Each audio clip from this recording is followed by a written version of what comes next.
प्रश्न नम्बर 1 तारा भनेको के हो? अप्सन ए प्रकाश नपाउने पिण्ड, अप्सन बी आकाशमा चल्ने धूमकेतु, अप्सन सी हाइड्रोजनको फ्युजनले ताप प्रकाश उत्पन्न गर्ने पिण्ड, अप्सन डी ग्रहको उपग्रह।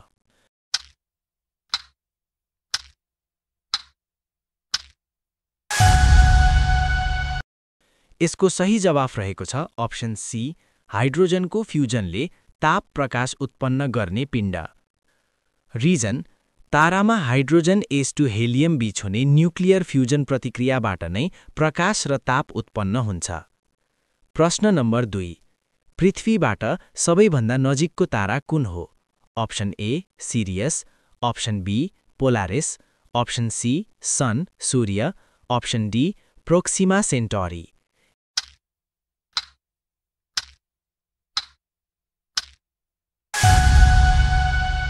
यसको सही जवाफ रहेको छ अप्सन सी सन सूर्य। रिजन पृथ्वीको नजिक रहेको तारा सूर्य नै हो, अरू तारा धेरै टाढा छन्। प्रश्न नम्बर 3 पृथ्वीबाट देखिने सबैभन्दा चम्किलो तारा कुन हो? Option A Vega, option B Polaris, option C Sirius dog star, option D बेटलगुज।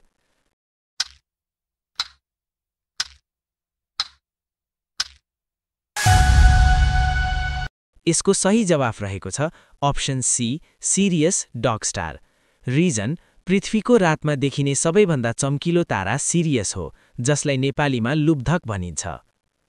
प्रश्न नम्बर 4 सिरियसलाई नेपालीमा के भनिन्छ?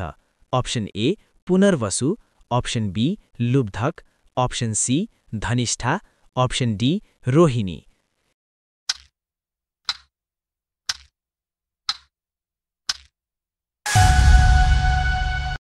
यसको सही जवाफ रहेको छ option B Lubdhak. Reason dog star भनिने सिरियसको नेपाली नाम लुब्धक हो। प्रश्न नम्बर 5 सबैभन्दा ठूलो शिशु ग्रह कुन हो? Option A Pluto, option B Eris, option C Ceres अथवा सिरिस, अप्सन डी हौमिया।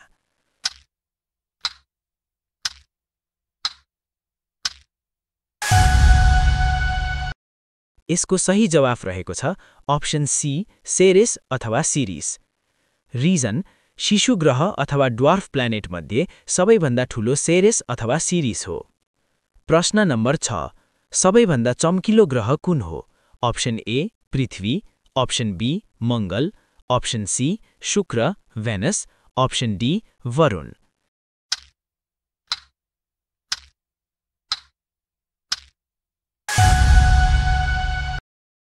यसको सही जवाफ रहेको छ अप्सन सी शुक्र भेनस।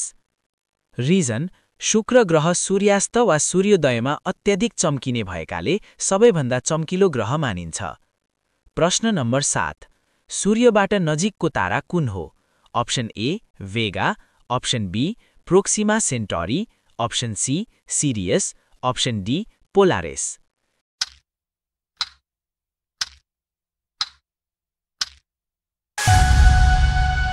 यसको सही जवाफ रहेको छ option B Proxima Centauri. Reason सूर्यपछि सबैभन्दा नजिक रहेको तारा प्रोक्सिमा सेन्टौरी हो, जुन 4.24 प्रकाश वर्ष टाढा छ। प्रश्न नम्बर 8 पृथ्वीबाट देखिने सबैभन्दा ठूलो तारा कुन हो? Option A Punarvasu, option B Sirius, option C Polaris, option D Caster.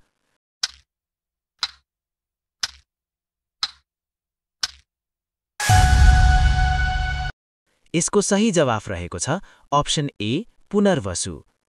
Reason दृश्य आकारका आधारमा पृथ्वीबाट ठूलो देखिने तारा पुनर्वसु मानिन्छ। प्रश्न नम्बर 9 रेडियो तरङ्ग उत्सर्जन गर्ने तारालाई के भनिन्छ? Option A supernova, option B pulsar, option C white dwarf, option D red giant.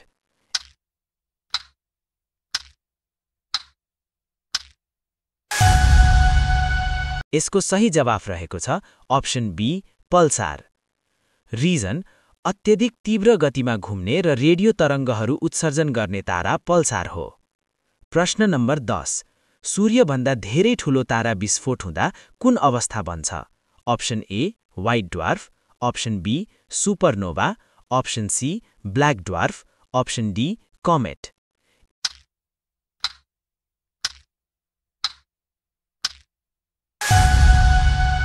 यसको सही जवाफ रहेको छ अप्सन बी सुपरनोभा।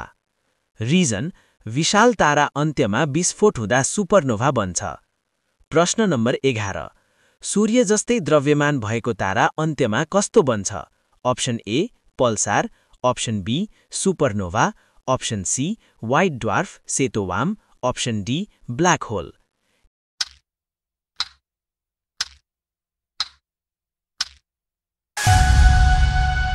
यसको सही जवाफ रहेको छ option C white dwarf. Reason सूर्य बराबर वा अलिकति ठूलो तारा जीवन अन्त्यमा व्हाइट ड्वार्फ बन्छ। प्रश्न नम्बर 12 ताराको जीवनको अन्तिम अवस्था के हो? Option A red giant, option B brown dwarf, option C neutron star, option D pulsar.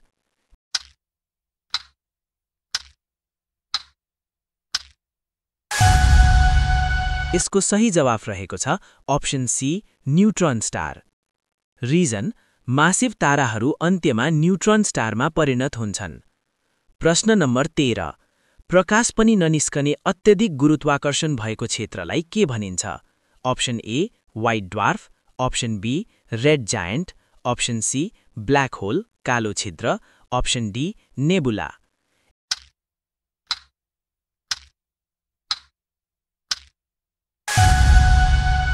यसको सही जवाफ रहेको छ अप्सन सी कालो छिद्र।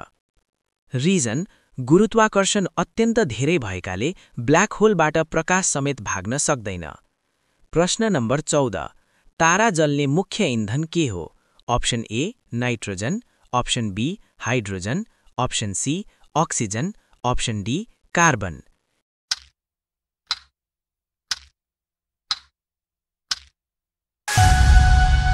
यसको सही जवाफ रहेको छ option B hydrogen.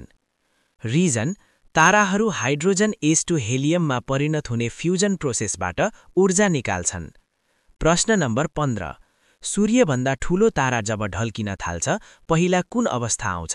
Option A white dwarf, option B red giant लाल दानव, option C pulsar, option D nebula.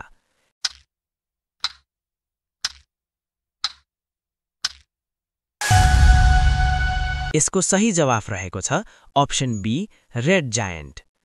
Reason ठूला ताराहरू वृद्धावस्थामा रेड जायन्ट बन्छन् र पछि सुपरनोभा हुन्छन्। साथीहरू तपाईलाई यो भिडियो कस्तो लाग्यो? मन पर्यो भने भिडियोलाई लाइक गर्नुहोस्, कमेन्ट गर्नुहोस् र च्यानललाई सब्स्क्राइब गर्न नबिर्सिनुहोला है। र नयाँ भिडियो नछुटोस् भन्नका लागि बेल आइकनलाई पनि अवश्य दबाइदिनुहोला। तपाईको सानो सहयोगले हामीलाई अझ उत्कृष्ट सामग्री बनाउन प्रेरणा दिन्छ।